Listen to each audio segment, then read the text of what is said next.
نابغه سید جمال الدین افغان چې په 1809 زیږدیز کال کې د کونړ په اسداباد کې زیږیدلی، افغاني مشران د اسلامي نوښت بنسټګر او فعال سیاسي غړی بولي.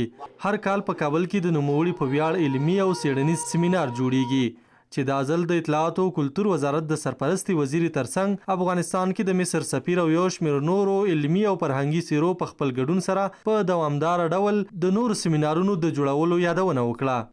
بر 100 سال افغانستان مبارزای آزادی را که سید جمال الدین افغان نابغه شرق شروع کرد، چطور ما میتونیم که توسط برنامه‌های عملی، توسط برنامه‌هایی که به اساس نیازمندی امروز جامعه ما، جامعه منطقه و جامعه اسلام است سربراه بکنیم.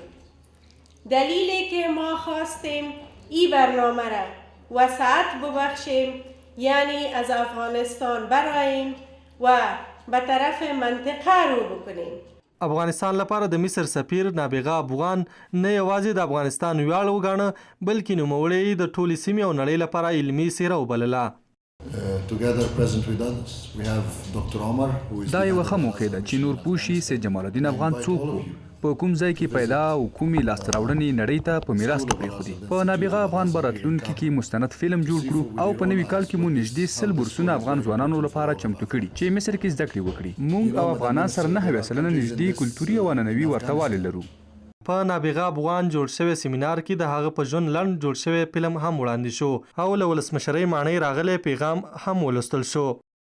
او نظریې دومره مهمې دي چې اوسنیو ټولنو او راتلونکو خلکو ته هم ستر پیغامونه لري او پوهان کولی شي چې د معنا له دغه سمندره نوي مرغلرې راوباسي.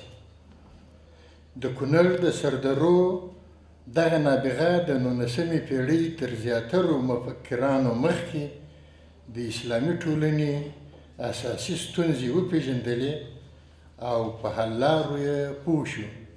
یاد سیمینار په داسې مهال کې وړاندې کیږي چې اطلاعات او کلتور وزارت په پام کې لري چې بل سیمینار په کونړ کې جوړ کړي.